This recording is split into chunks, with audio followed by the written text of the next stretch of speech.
Ahora. ¿Para dónde? No, para todos. ¿Cómo así? ¿Para todos por español o lo vas a inglés?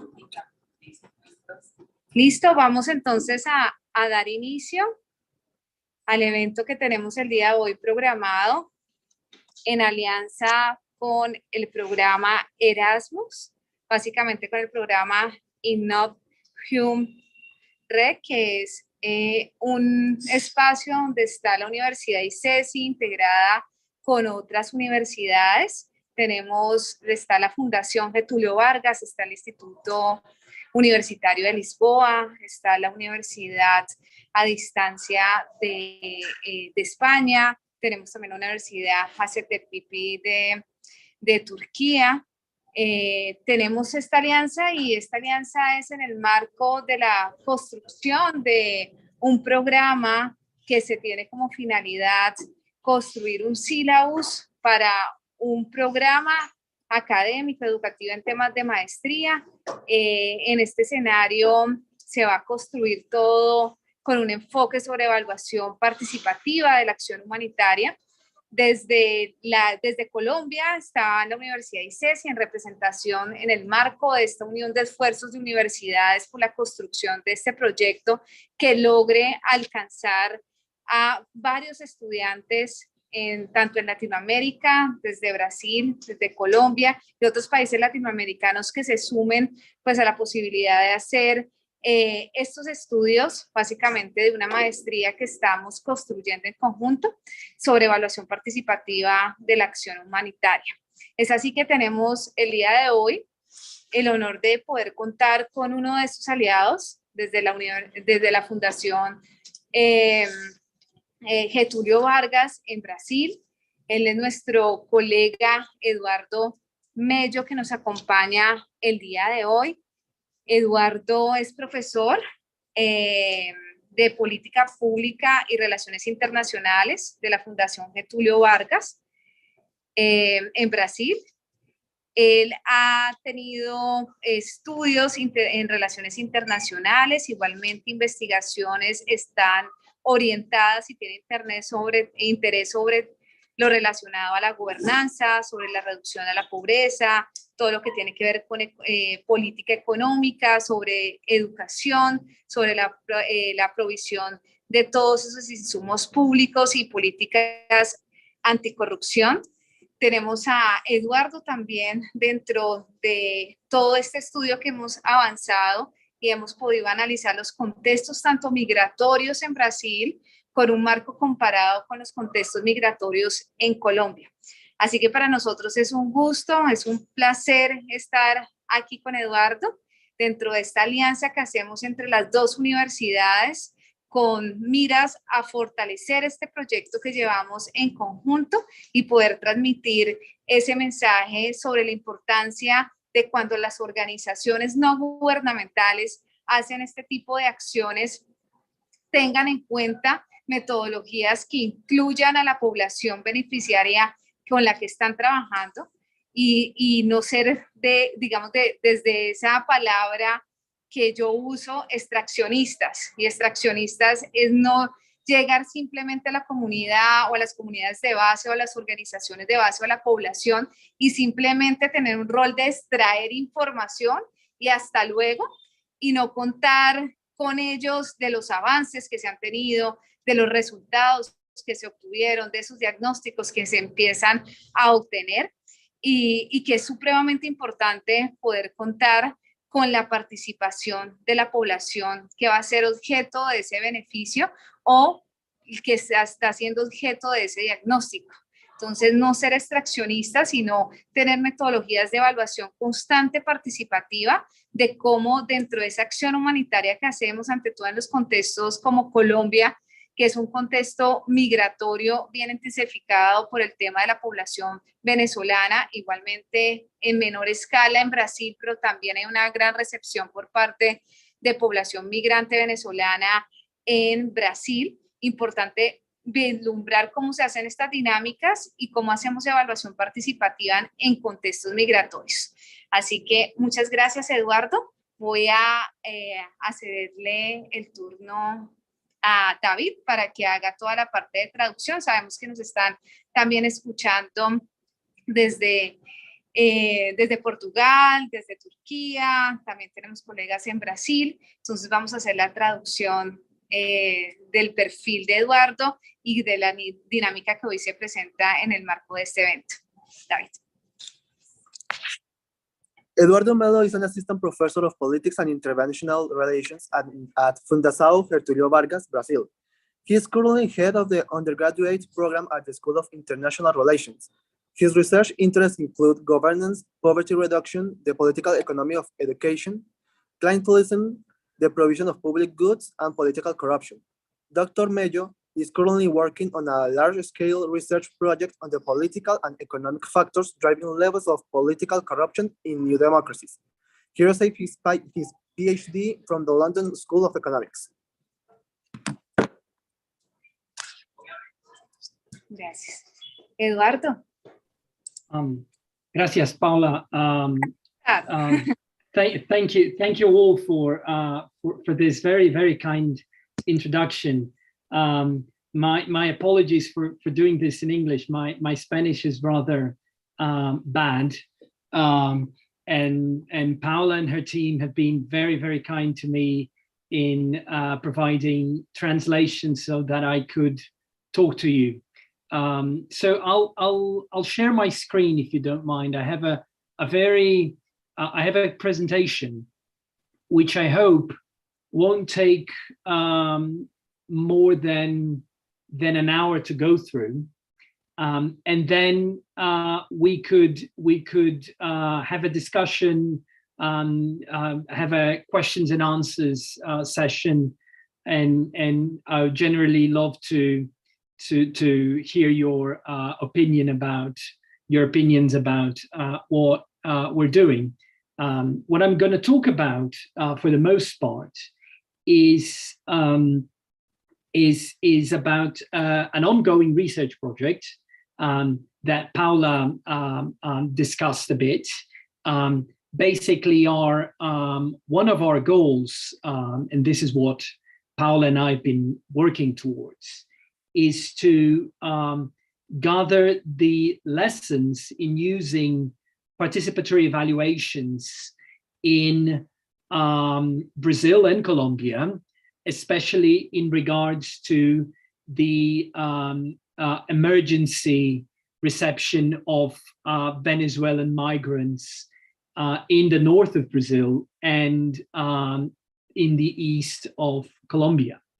And the hope is that this experience will help us develop both teaching and research capacity in this area, and eventually a full-fledged graduate teaching program on evaluations and participatory evaluations, especially geared towards those that want to work in situations of humanitarian emergencies.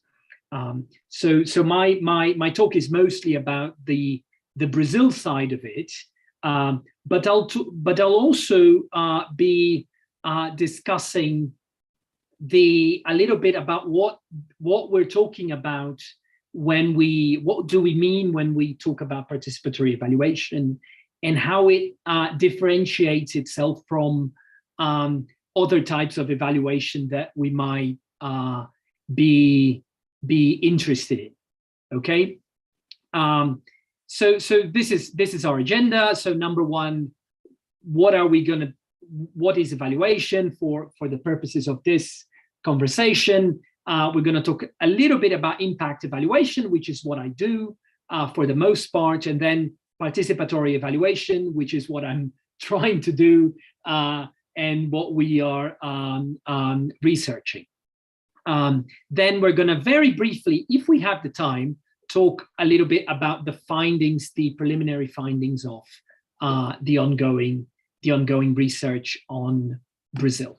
And if we don't have the time, if I talk too much, sometimes that happens. Sometimes I talk too much, and I'll leave that for the the Q&A side, because really I'd love to hear your thoughts on all of this, all of these issues.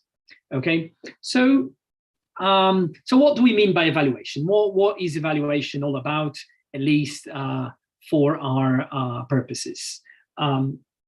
If you work on anything related to development, and if maybe you've at some point in your life, I know many of you are students, undergraduate students, master students, PhD students, maybe you've applied before, you worked before in humanitarian emergencies or development contexts in general, in international organizations, non-governmental organizations, and you will know that these organizations, they routinely develop programs to address a whole range of social issues.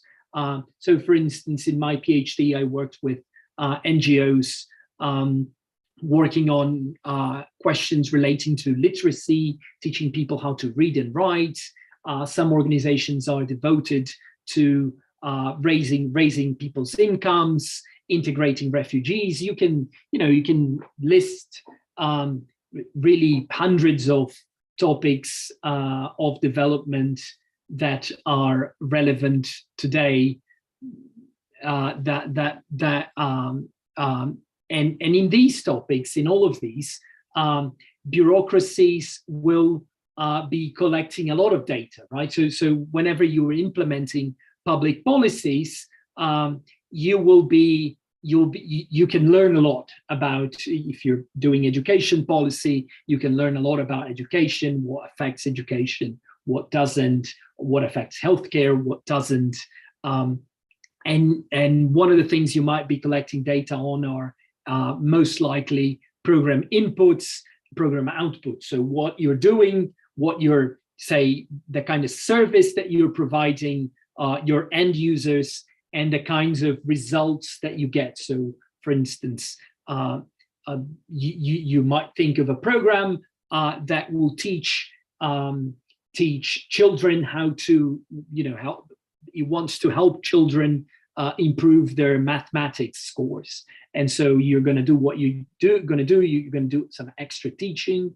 And so your input in this case is something like, okay, so extra 3-4 hours of teaching mathematics to students, and your output is how much mathematics extra they learned if they participated in that kind of program, right? So we call this, if you worked on development, you'll be familiar with this. We call this monitoring, right? So monitoring refers to us keeping track of what comes in and what comes out, right? But what comes in and what comes out is not really enough if we want to find out if a policy, any policy, is being effective, is affecting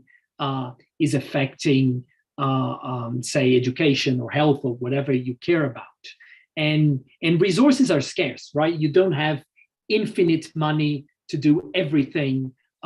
You have to choose the best policies. If you care about, say, education, you might be interested in knowing what really improves children's, say, mathematics scores, right? So you have, say, $1 million to invest in improving maths learning. You might want to know if it's best to invest in, say, something like extra teaching, or say some kind of e-class on the internet where students don't have a teacher, or maybe you want to use that money to train the teachers better. You don't need extra teaching. Maybe the teachers need to improve.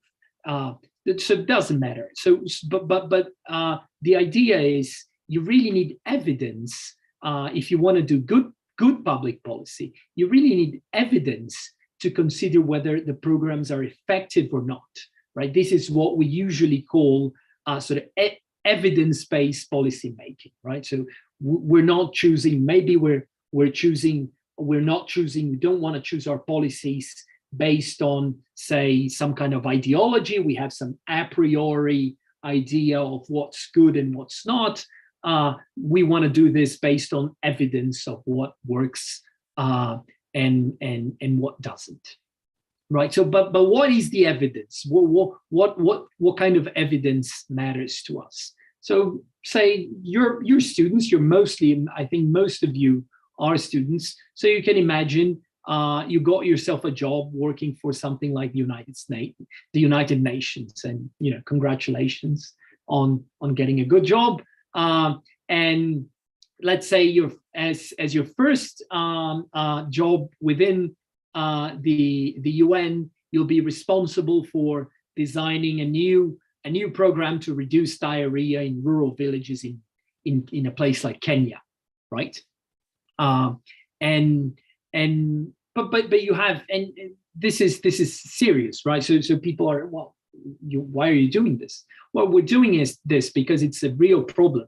43% of people in Kenya don't have access to running water, and every year, on average, 19,000 people die in the country with complications associated with diarrhea. So it's a serious problem. But you work in the UN. The UN has a very limited budget to sort of work on. And so you do a little bit of brainstorming, you work with your colleagues, you call the experts, and you might come up with, say, like 5 different policies that might be of interest, right? So first option, maybe you develop pipe water infrastructure, maybe that will reduce diarrhea.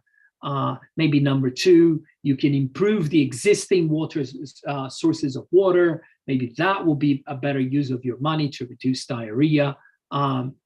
Maybe you'll do something to increase the supply of chlorine. So chlorine might be a good way of reducing diarrhea. Maybe you don't want to tackle water, you want to go with chlorine. Maybe you want to do a program of education on sanitation health. People don't know what to do, so you're going to teach them, say, you have to wash your hands, you have to boil water, something like that. Or you might give people cooking stoves, just a few common sense policies. And what an impact evaluation in any of these cases would be is something like this, right? So you do an intervention and you have, say, a post-intervention outcome that you observe. So you have, say, the number of people with diarrhea in YT, and we can go to YT plus 1, and this is the second moment after your intervention. And really, the impact of the program is not, this minus this. It's something little bit different. So you wanna really create some kind of counterfactual. What would the world be like if you didn't do anything, right? So the impact of the program is something like this, right? So this minus this. And people like me, people who work in impact evaluation, basically all day, what we do is basically calculate, so generate something like this, maybe using some fancy statistical method. So we need to artificially generate something that approximates this, and then we do some kind of regression analysis, some statistical modeling to get the impact of a given program, right? So this is what impact evaluation is all about, right? The thing that we use the most to do this is something that you probably see a lot. There are lots of jobs in development that people ask. The employers want their candidates to know how to do it, is randomized control trials. So randomized control trials are usually called the gold standard, the best way to do an impact evaluation. You randomly pick one group of people who will receive the intervention. You randomly pick another group who will be the control group. They won't receive the intervention. And after, say, 2 years, you compare what happened to the treatment group to what happened to the control group. And that gives you, because of complex mathematical stuff that has to do with the properties of randomization, you can use that to calculate the impact of a program. Maybe you all know about this. I'm not sure about your background on impact evaluation, but just so we're on the same page, right? So you could, maybe we can do that. So we let's say we decide to improve, in our example in Kenya, we decide to improve existing water springs. Say we have like 500 or so springs, 200 we decide it's the target population, and we're going to evaluate them all, and we randomize. So 50 of our springs will receive our treatment in year 1, 50 in year 2, and 100 in years 3 and 4, right? And so at the end, what you're going to end up with a number, something like this. You know, you run some statistical modeling, and you'll get some result like this. So there's like a 25% reduction in diarrhea incidence for people's aged between 0 and 3. For the treatment group, for people who receive this treatment of improving access to the existing water source. And you can do these sort of randomized control trials to all of those options, and you can sort of compare them. So for instance, if you give people chlorine in Kenya, you go a different randomized trial got this result. If you give people chlorine in their houses in Pakistan, you got a similar result. A hand washing program in Pakistan got another result, and so on and so forth, right? So this is the world of impact evaluation. Maybe you're part of it. Maybe you know a little bit about this, but this is not really impact. This is very, very useful stuff. If you don't know how to do it, it might be a good thing to learn, because it really might get you a very nice job if you're interested in issues relating to development, right? And why is it good? Why everyone loves it? Well, there are many reasons. First, it relies on sort of standardized measurements. You can go and measure, you can quantify things, and you can have an objective assessment. You can objectively say, this policy is better, this policy is not so good, so this is where our money should be. And I have this, and I say this not based on some kind of ideology that I have. This is based on numbers. Numbers don't lie, and so on and so forth, right? And you can even do some cost-benefit analysis. You can get into, so for each $1, 1 peso that I invest in this policy, how much will I reduce in diarrhea, or how much will I reduce in illiteracy, or whatever outcome that you care about, right? And so you can even compare the costs and see where it's better to put your money, right? And it's used by IOs, by governments, by NGOs, and so on. But so this is basically the state of the market, right? This is what the market demands right now. But there is a problem with that.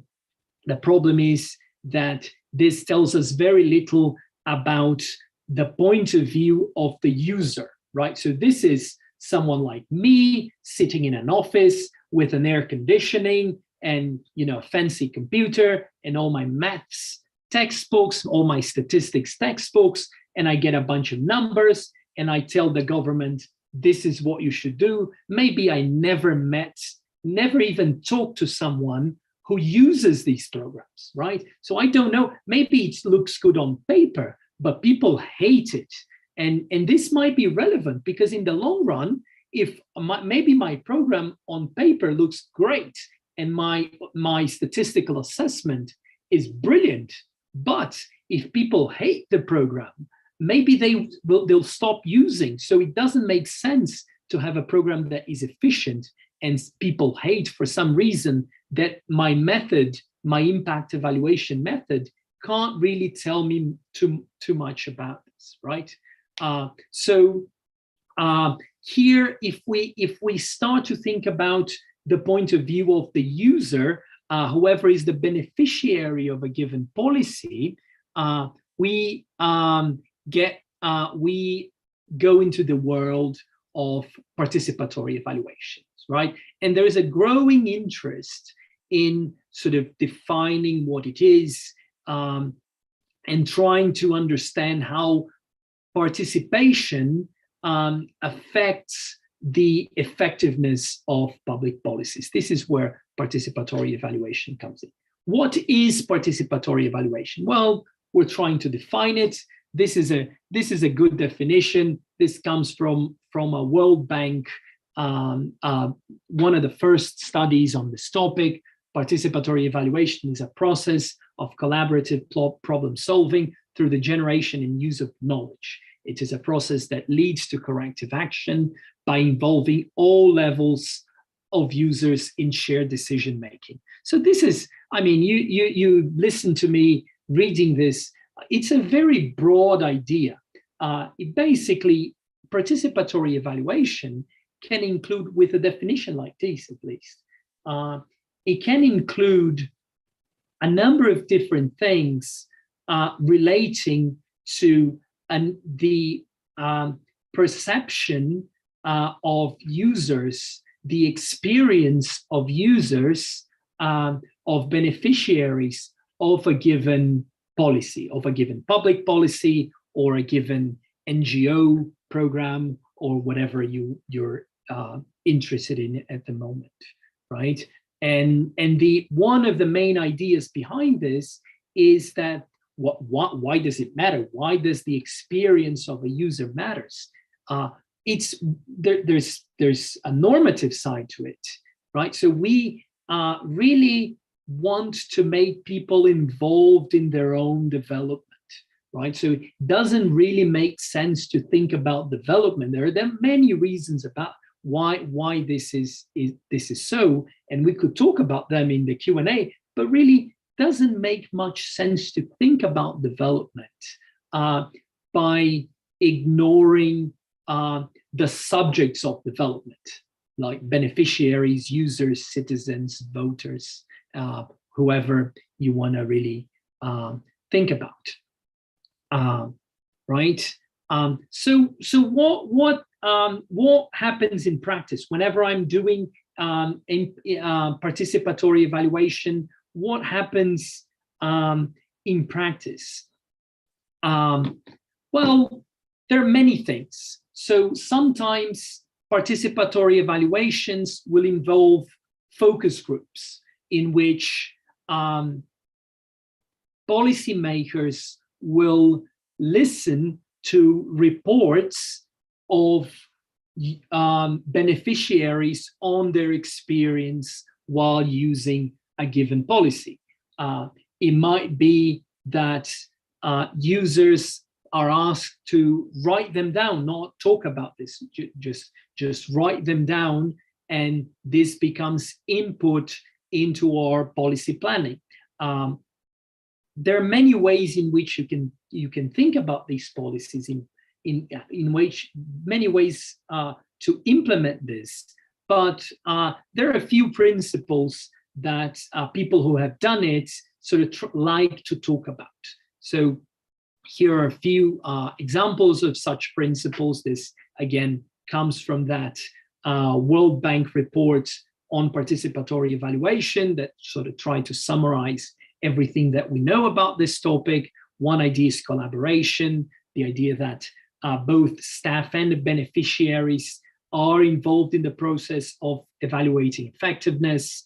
A second idea is that participatory evaluation has to be oriented towards problem solving. towards empowering participants to take effective action to solve their own problems. A third idea is, the third principle is that this has to generate knowledge among participants about the project and its consequences. So the idea is not to say, keep the knowledge all to ourselves. We want whatever knowledge comes out of these experiences, we want this to be shared, and we want this to be also part of the experience of participating, of being a beneficiary in a given public policy. It has to release creativity, so we have to be open to the inputs of everyone who wants to sort of try and find new ways of making a policy work. We can do this. There can't be just one method. We have to be open about the idea of using multiple methods, sometimes at the same time. So instead of, say, using standardized surveys like we do in impact evaluation, we can use role play, discussion groups, workshops, and so on. Experts usually are involved as facilitators, right? So the role of the expert is not just to, say, evaluate and say what has to be done. The role of the expert in this case is as a facilitator of shared decision-making that is done collectively by both practitioners and beneficiaries, right? So this is a little bit about what the general, very broadly, the idea here is all about, right? So a few sort of thoughts about where this stands in regards to what we know about evaluation. Some people, even within our project, so they sort of like to think about participatory evaluation and impact evaluation as opposite approaches. If you're doing impact evaluation, you're not doing participatory evaluation, and vice versa. I think that's wrong. I think that these two things are telling you different things, and it's actually quite useful in my experience to do both. And a lot of people are thinking now of doing both. So these things don't need to be sort of different worlds or different sort of ideologies of how to do evaluation. These are just two different techniques, two different sort of tools that we can use to learn different things with them. It's often sort of quite useful and frankly quite responsible to conduct impact evaluation if you're doing a large-scale social policy. So if you're going to spend millions and millions, maybe billions of dollars into doing something, it really is a good idea to, say, evaluate it first, know if it's effective or not. And this is a growing consensus, right? So at least for example, in my experience, one of the things that we do a lot here at FGV here in Brazil is to help the government evaluate policies that they have here in Brazil. So they don't spend billions of dollars on things that are basically ineffective and are not helping anyone. And there are debates in the country about, enacting laws that say that the government actually has to do that. That's not an option that the government does when it wants, when it thinks it's important. Whenever the government is spending large amounts of money, there are people who say there should be laws that say that the government has to do an impact evaluation first. But it's also the case that social policies have effects that we cannot anticipate and that beneficiaries can anticipate, right? And we cannot really capture that in traditional impact evaluations, right? So it really is, if you're thinking about some kind of public policy, some kind of anti-poverty program that is heavily dependent on how individuals relate, say, to the state or to authorities in general, it's very, very likely, in my experience, that participatory evaluations will also tell you about the potential impact of the program, right? So it's probably as important as an impact evaluation if you're dealing with some kind of policy where usability is a big factor, right? And finally, this is really an idea. This is really a clash about top-down versus bottom-up public policy planning, right? So the idea of impact evaluation really is more like a top-down idea about how to think about policy. Participatory evaluation is more like a bottom-up idea, and it really doesn't make sense to only do top-down or to do bottom-up thinking about policies. It really makes sense to do both if you're doing a large-scale program, right? So I see that I still have about 15 minutes. So let me talk to you a bit about what we've learned in Brazil, thinking about impact evaluation especially in the context of Venezuelan immigration coming to Brazil in the last few years. So to learn a bit about that, we collected a different, basically have 3 sources of information. We've conducted 12 hours of oral history interviews, most of them with participants in what the government here in Brazil calls Operação Acolhida. It translates to Operation Welcoming. It is the official government umbrella policy of everything that the government is doing in relation to Venezuelan migration in Brazil. So we interviewed a bunch of people who were involved in planning it and evaluating it and so on. We've also conducted a survey. This was more of a quantitative study. This is sort of more my area of expertise. So we've contacted over 40 civil society organizations that are in some capacity involved in the refugee issue in Brazil. And we had some standard questions about their use of participatory techniques. And finally, we've collected results, documentation relating to both impact evaluation and participatory evaluation conducted by international organizations and non-governmental organizations in Brazil in the issue of Venezuelan migration to understand what their approach has been and how useful this approach has been thus far, right? So very briefly, here are some of our preliminary conclusions. One thing that is important, and you might not know, this might be a little bit different in Colombia. In the case of Brazil, the Brazilian armed forces are the most important actor within Operação Acolhida.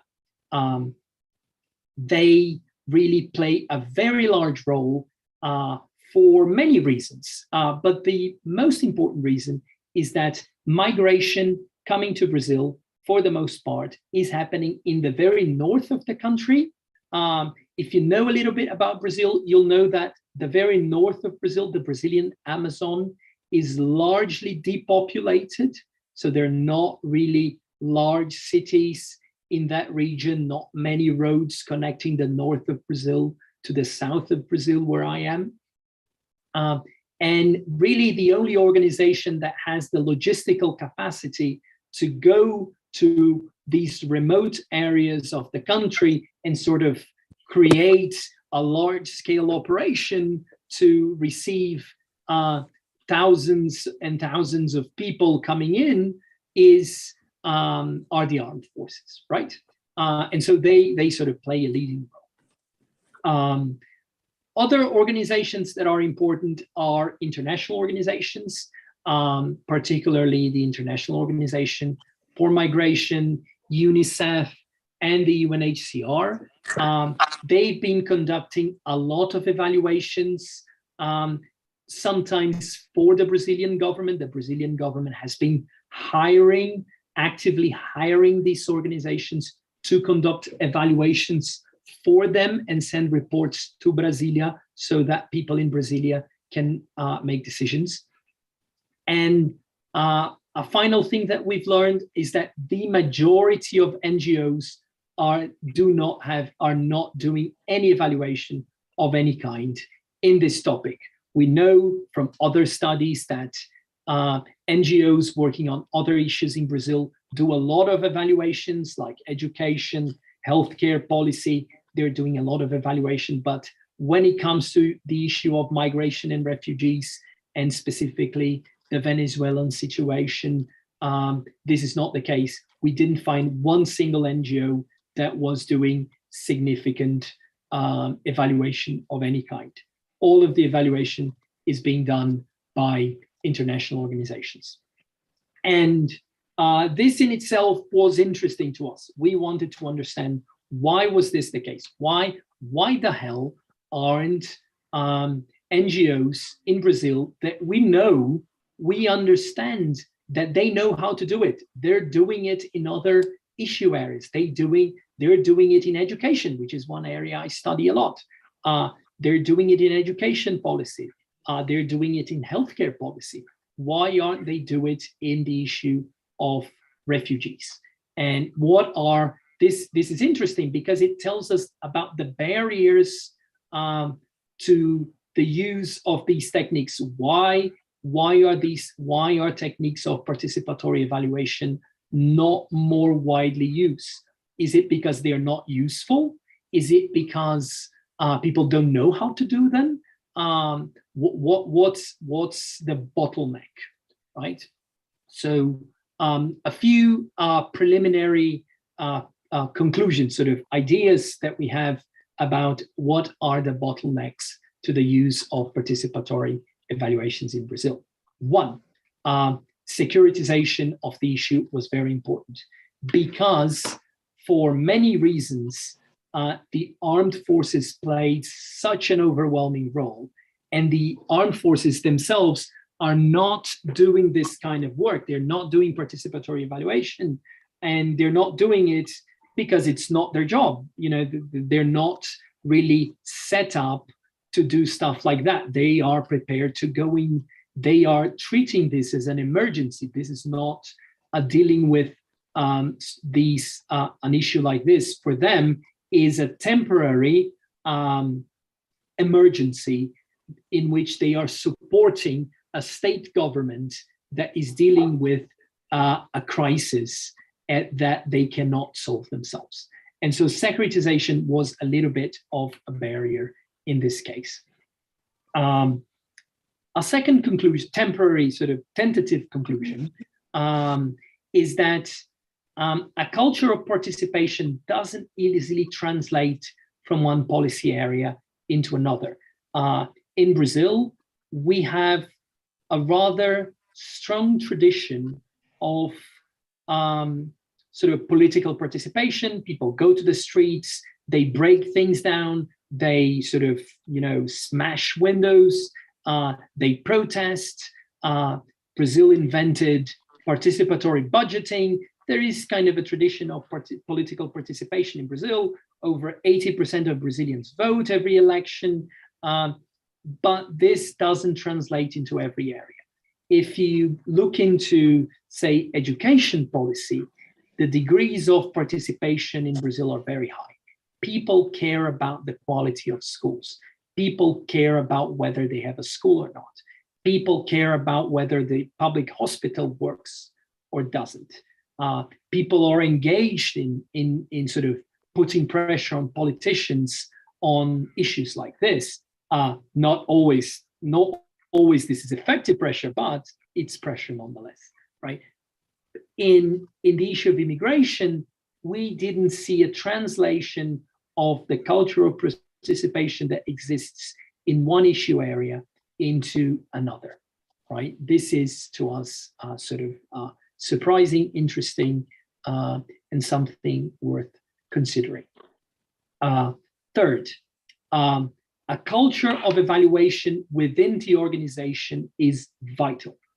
Only organizations that have a lot of experience in evaluating really can properly use techniques of participatory evaluation. If the organization doesn't have a culture of evaluation within them, if they haven't done it before, they don't think about this as part of their job, really it's very hard to convince them that this is useful. So a culture of evaluation within organizations working on development, working on migration in this case, is really one of the most important variables that will sort of give you an idea about whether participatory evaluation is going to be happening or not. And finally, in Brazil, Brazil has a long history of migration. It's a country of migrants. There was a study by the government statistical agency saying that over almost 40% of Brazilians have at least one grandparent born in another country.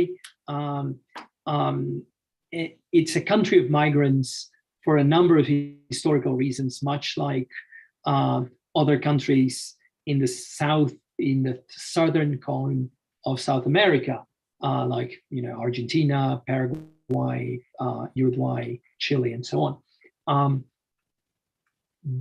But it really treats. Sorry. Oh, okay. So that was an accident. But really, it's not a country that is participating in the international flows of refugees. So it treats the issue of Venezuelan migration as a sort of a temporary emergency. And it's not, when we interview people, they say it's not worth it to spend a lot of money creating capacity, learning the lessons from the experience with Venezuelans, because we're not going to have a lot of issues with refugees. We're not Turkey, we're not the United States, we're not Britain. Brazil is not a country where thousands and thousands of refugees are coming every year, that needs to invest a lot of money and resources into learning how to do it well. We're just dealing with this temporary issue that has to do with an ongoing crisis in Venezuela.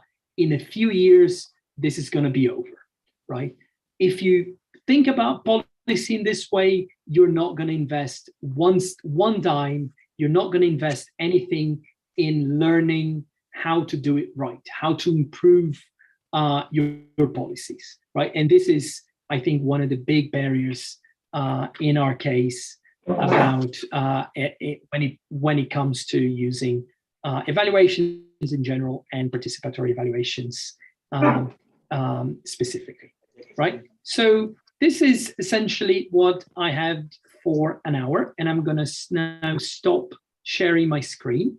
And I'm going to really stop talking altogether, because hopefully you have comments and or opinions or questions, and I'd love to hear you, because this really, as Paula mentioned in the beginning, is sort of an ongoing project, and we have a few years before we even publish our first results. So essentially, we're dealing with a bunch of disjoint ideas more than a set theory of participatory evaluations at this point. So whatever opinions, questions you have that can help us move forward would be much appreciated at this point. Thank you for your time, and I would love to hear you.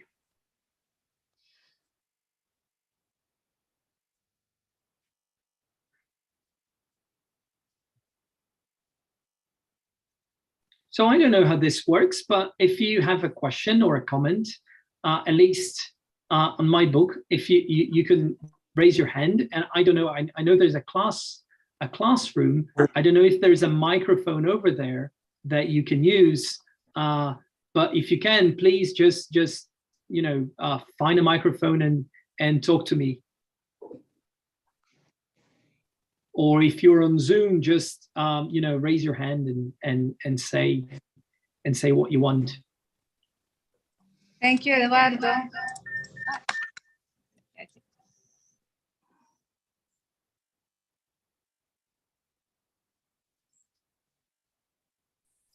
Gracias al profesor Eduardo. Right. I think Paula has an echo because of the YouTube thing. But if you don't mind, let's go to Herwin.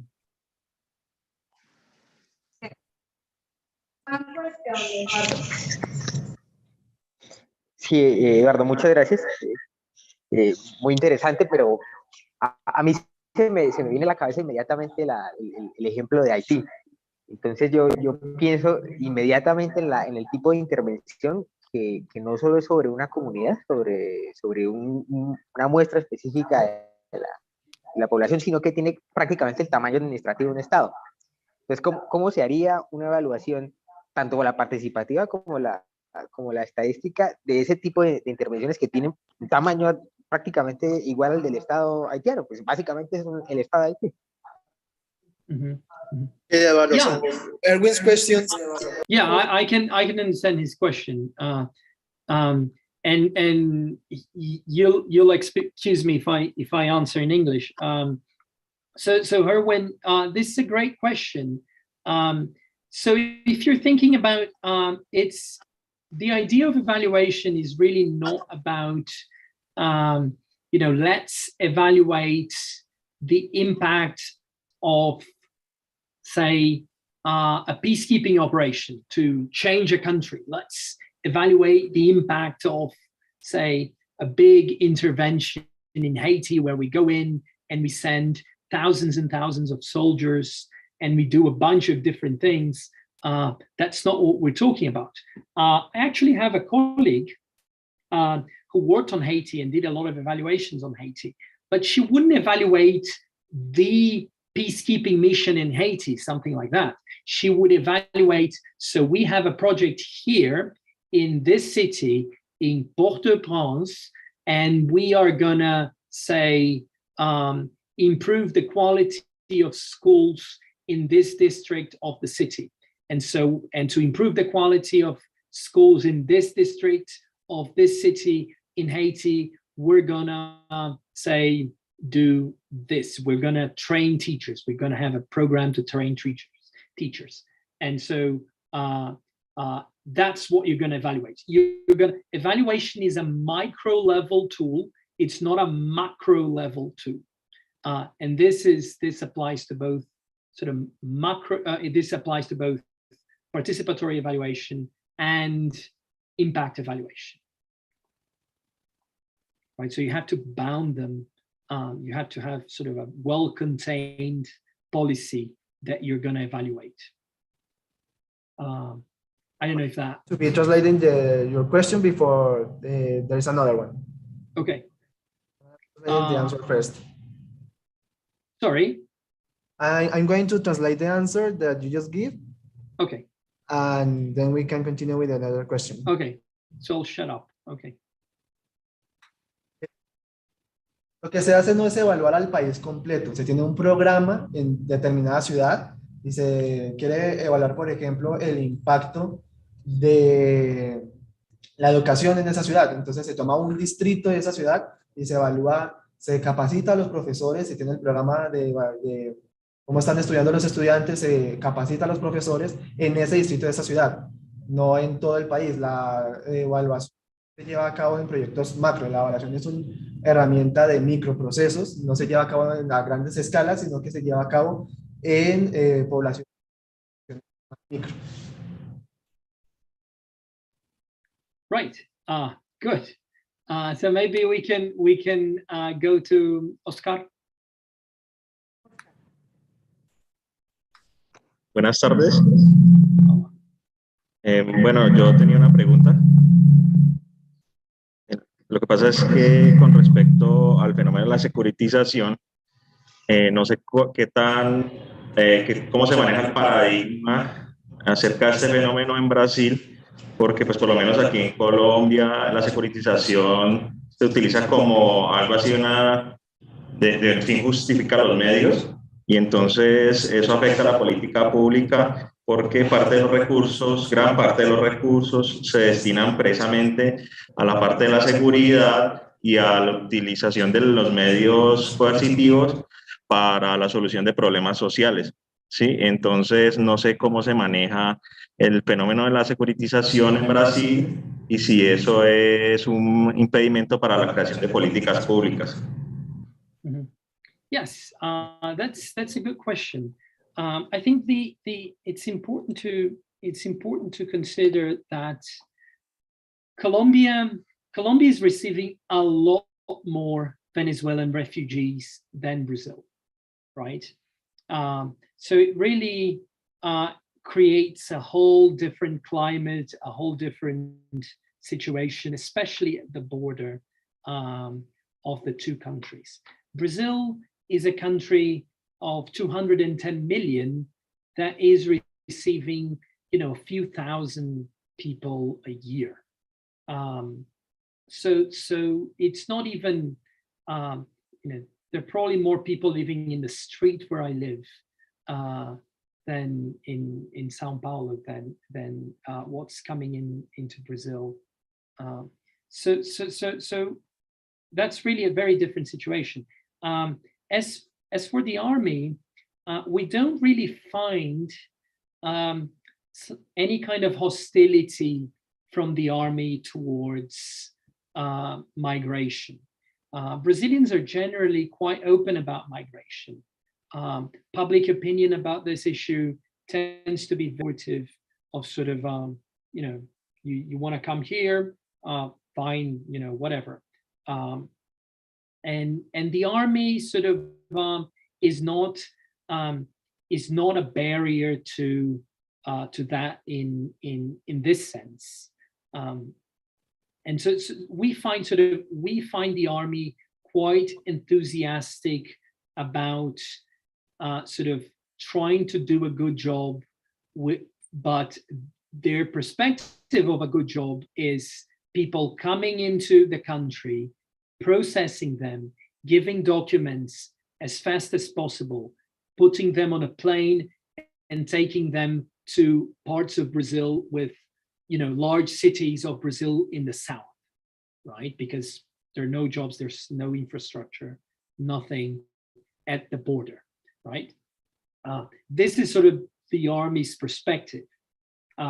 They're not sort of trying to stop people from coming in, stop people from getting documents, anything like that. They're actually quite enthusiastic about, people coming, giving them documents, giving them paperwork so that they can find jobs as fast as possible, putting them on military planes and flying them to Sao Paulo or Rio or some such place, right?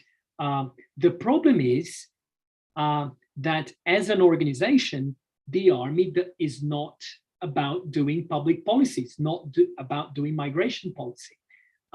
So it's not a sense of, say, repression in this case, in this very specific case about refugees in Brazil. It's about not having the proper knowledge of how to deal with an issue such as this beyond logistics, and frankly, don't seeing it as their mission to develop this knowledge, learn and build capacity for something like that, because they see it's not our mission. This is the job of the local government, the refugees agency, the Ministry of Justice, someone like that. This is not us. We're just sort of doing a temporary thing here for a few months, and then it's going to be over soon. Why learn? Our job is something else. Our job is, defense policy, whatever. So I don't see securitization as being a challenge in the same way as Colombia. I think both cases are quite different in this sense. and there are many reasons for that, and we could talk a bit about that. But it is a challenge in the sense of evaluation, right? So this is all I sort of meant. I don't know if there are more questions or comments. La situación entre Colombia y Brasil es muy diferente porque Colombia está recibiendo muchos más migrantes venezolanos que Brasil. Sí. Brasil es un país de 210 millones cuantos miles de venezolanos, mientras Colombia es un país mucho más pequeño que está recibiendo millones de migrantes venezolanos. Probablemente hay más personas viviendo en la cuadra de Eduardo que venezolanos entrando al país. Entonces hay un clima muy diferente. Colombia la tiene mucho más difícil, principalmente en la frontera con Venezuela. El problema con...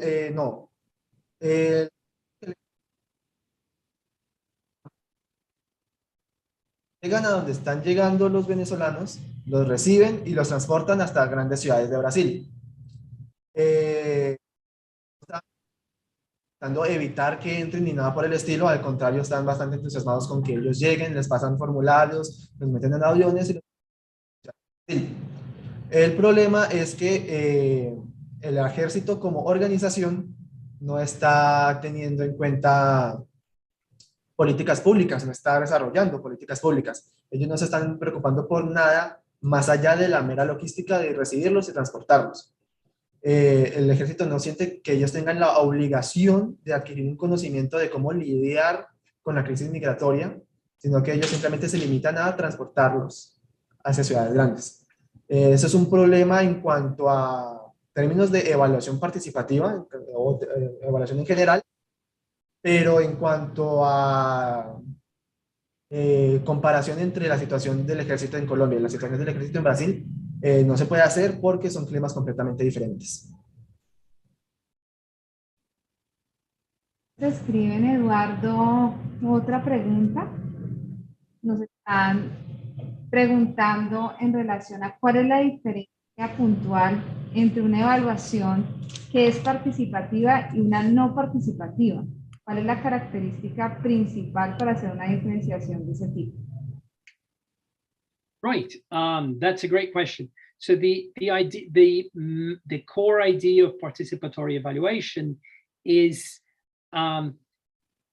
we are trying to evaluate the program from the point of view of users, from the point of view of beneficiaries, not from the point of view of some objective outside measure of success, like an impact evaluation, right? So participatory evaluation is about what is your experience, how do you see this program, how was it for you to be a part of it, not about did you learn, say, if you're evaluating an education program, did you learn more maths or more science when we sort of gave you extra maths classes after school, something like that.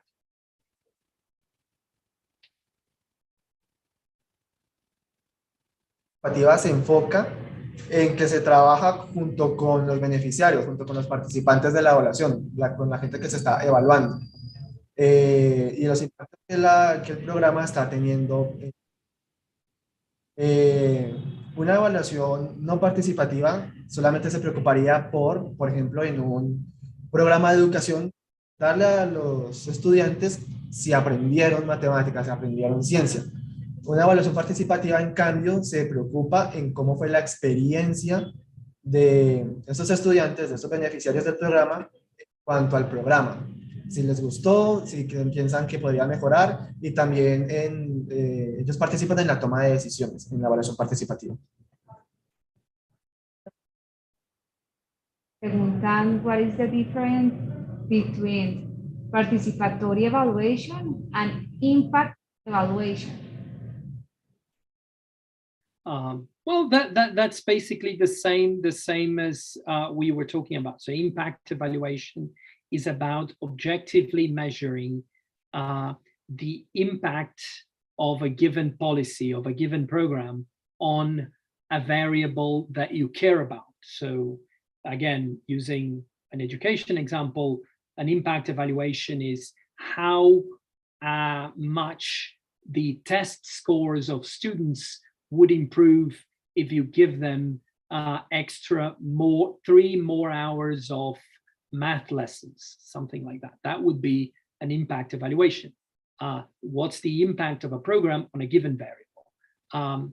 Participatory evaluation is not going to be preoccupied with a predetermined metric, a predetermined quantitative metric. It's going to be preoccupied with the experience of participating in the program and with giving beneficiaries agency in the design and in the implementation of a policy. That's I think I might be repeating myself, but that's more or less the idea. Básicamente lo mismo que la pregunta anterior. La evaluación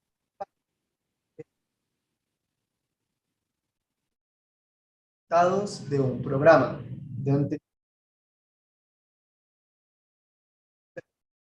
¿Qué tanto aprendieron más los estudiantes si se les dan 3 horas extras de matemáticas?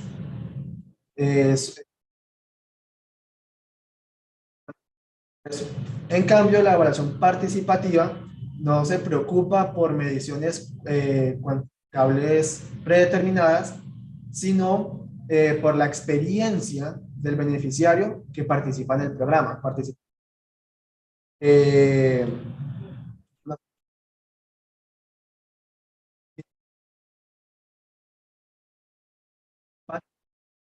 Y también darle al beneficiario la oportunidad de participar en el diseño del programa, en tomar decisiones de cómo.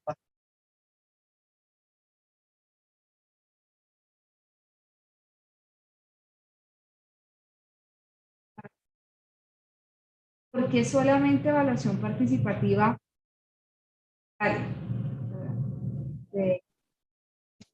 ¿Por qué no evaluación participativa desde?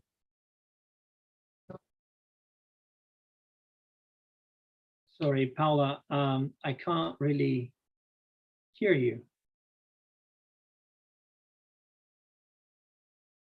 I think there's a technical glitch of some kind.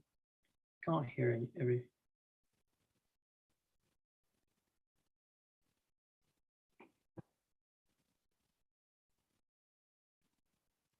Hello.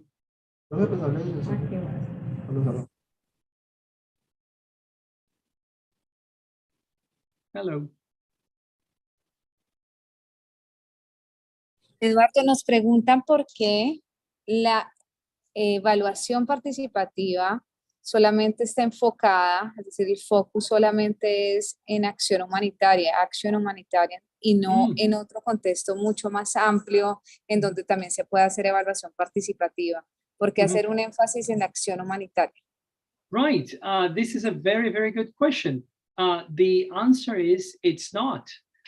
So you can do, I'm sorry if I gave you that impression, but you can do participatory evaluation and people do those, in education, in healthcare, in transportation, in whatever. I can give you an example.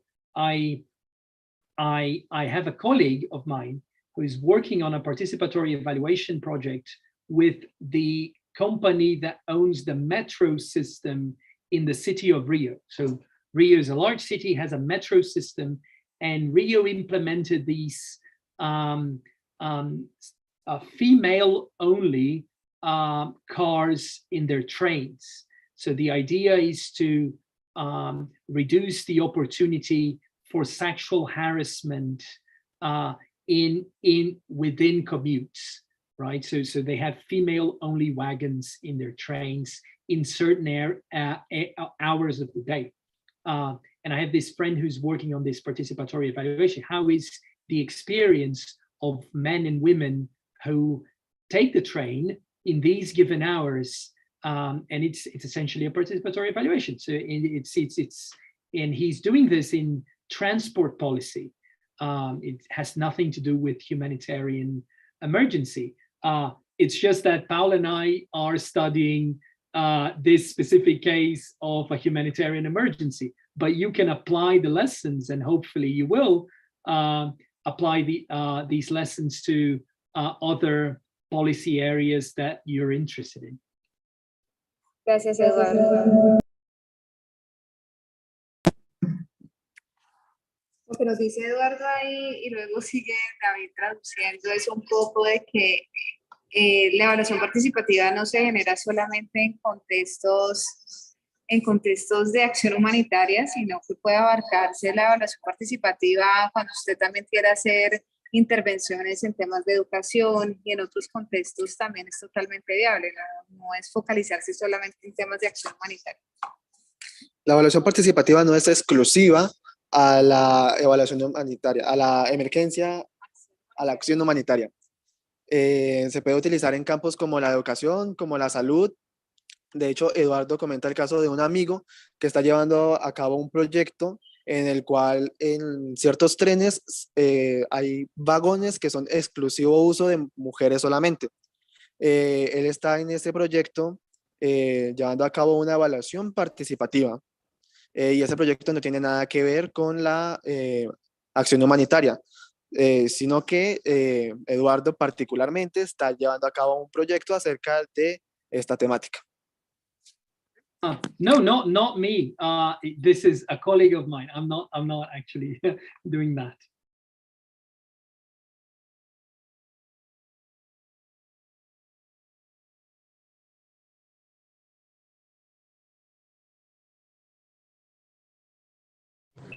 Sorry, Eduardo, we didn't hear you. Can you repeat what you just said? I said it's not that I'm doing this project. It's someone else. It's a colleague of mine here in the at FGV. Yeah, sure. Yes.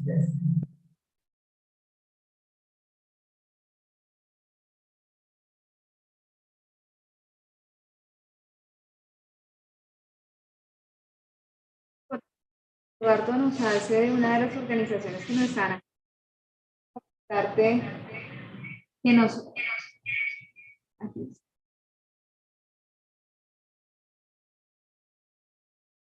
que no solamente están aquí estudiantes de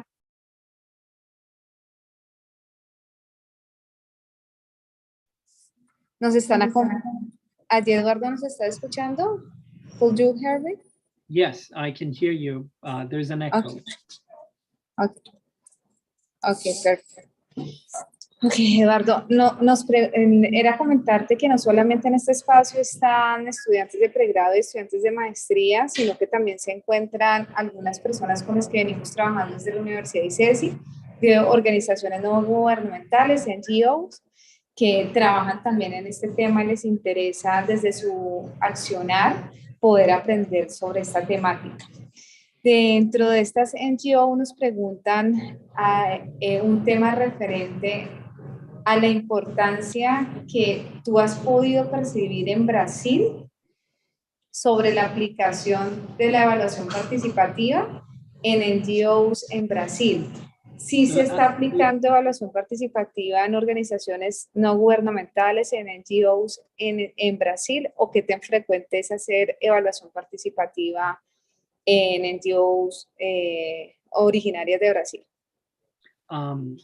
Yes, there are a number of large NGOs in Brazil that do impact evaluation and participatory evaluation. A number of them work on education policy, healthcare policy. I think education policy is one of the fields where there are more people doing evaluations at this point in Brazil, but there are, quite a few such organizations. If you're interested in sort of specific names, contacts, you can just send me an email. I'd be happy to put you in touch with people in Brazil that are doing both impact evaluations and participatory evaluations. Hay un amplio número de ONGs en Brasil que llevan a cabo evaluaciones de impacto y evaluaciones participativas. Las llevan a cabo en sectores como salud, educación, entre otros. Si alguien está interesado en saber cuáles son los nombres de estas organizaciones, pueden escribirme un correo y él va a estar feliz de ponerlos en contacto con esas organizaciones. Muchas gracias. Lina. Sí, profe. Le hago la pregunta en inglés, ¿cierto? Sí, Lina. Yes, I have a question, and it is, I would like to know what can local organizations do to implement participatory evaluations when they do not have the capacity to do it? Like, what are your recommendations? This is a very difficult question, but a very, very good one. I think it depends on your capability gap, right? So it depends if you need training.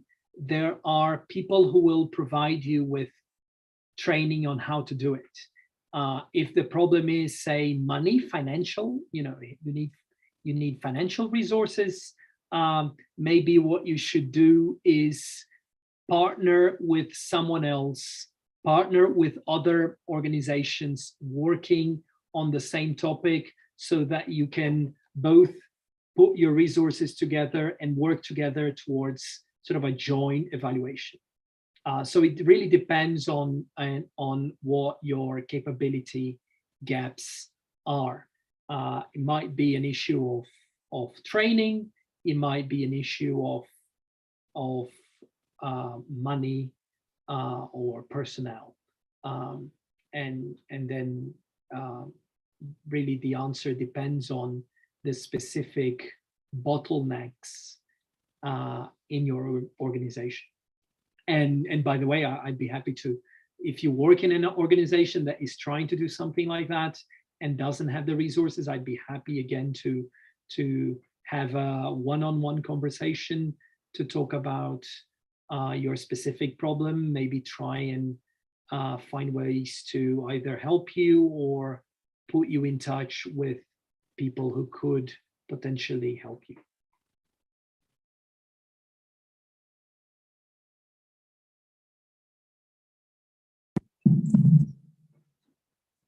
Es una pregunta difícil porque depende de cuál sea el problema que tenga la organización.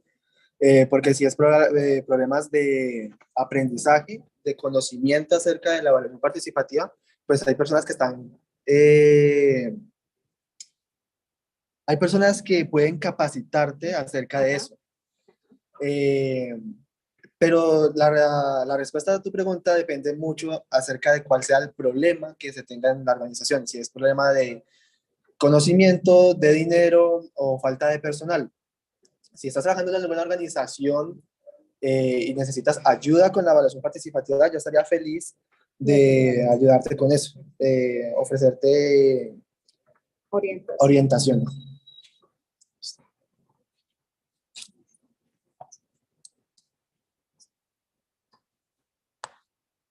¿Alguien más? ¿Tiene alguna otra pregunta? Laura.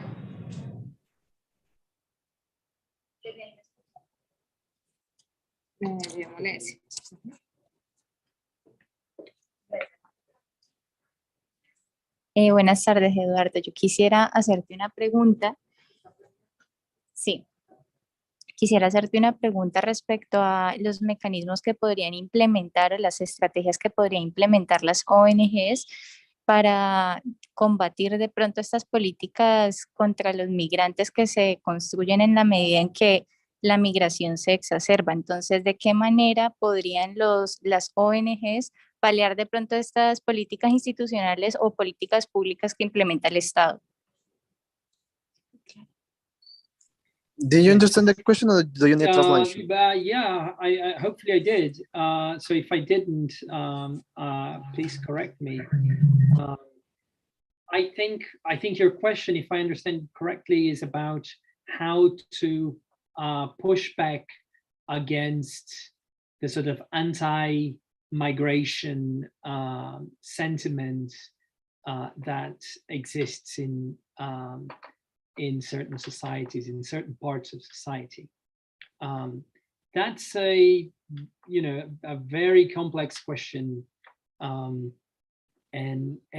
from the point of view of an NGO, I think it's an uphill battle. And the most important thing, I think, is your most important weapon is information, right? So it's important for people to know, for public opinion in general to understand that migrants are not a threat to them, that migrants can actually be a major asset to your society. And the reason why sort of populist ideas, anti-migration policies sometimes take hold is that people see migrants sometimes as a threat. That usually, in my experience, not always, but a lot of the time comes from a lack of understanding, a lack of people really haven't met anyone from a different country, or if they have, they had a bad experience with someone, and they generalize. They think, well, everyone from Venezuela is bad or something like that. I think your most important weapon is information, to show people that how much migrants can contribute to society, how the vast majority, the overwhelming majority of them are just fleeing from a very difficult situation in the country where they're coming from, and really wish nothing more than just find a way to provide for themselves and their families. Much like most of us, right? So most of us, what we want to do is find a way to get a job, provide for ourselves, for our families, have security, and so on. And so migrants are not very different from us in this sense. They're just fleeing from a very difficult situation. So I think the most important thing an organization can do in terms of advocacy is really your most important weapon is information in the long run. I'm not sure if this is a helpful answer, and I sympathize if you're in the front lines, sort of working, how difficult it must be, how frustrating it must be to see this. So if you are, if your organization is facing this, I think it's important for you to know that you're doing a very important job. Lo más importante desde el punto de vista de una ONG, el arma más importante que se puede tener es la información. Hay que mostrarle a la ciudadanía que los migrantes no son una amenaza, que por el contrario pueden ser una adición valiosa a la sociedad. El pensamiento que tienen muchas personas es que los migrantes son una amenaza. Desde el punto de vista de la experiencia, muchas personas de pronto han tenido un mal encuentro con algún venezolano y generalizan de que todos los venezolanos son un peligro.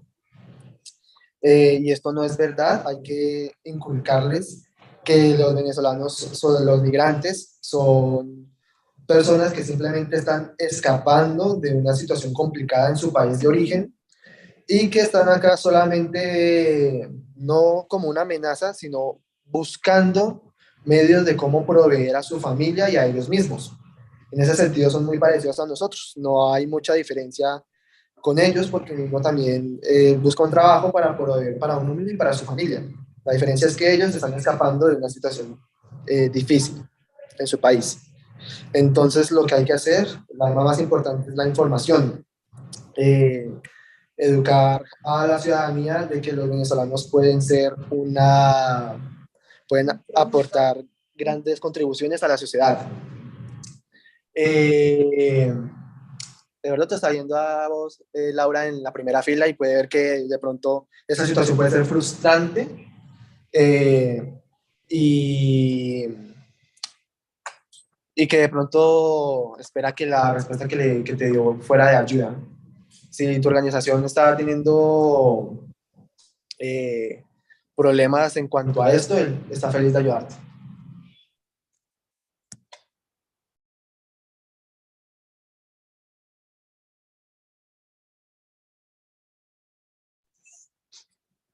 Bueno, Eduardo, no sé si hay más preguntas entre los participantes que están, los estudiantes. Creo que no hay más preguntas, Eduardo. Entonces, Eduardo, muito obrigada por su presentación. Muchas gracias. Muchas gracias por la presentación. Es un placer estar con usted.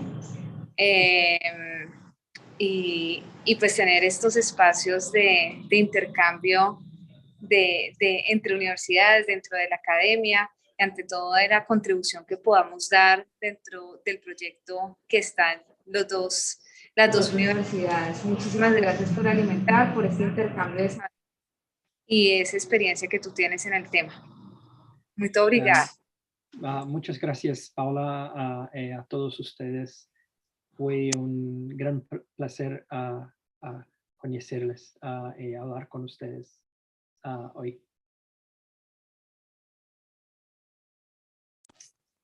Muito obrigada.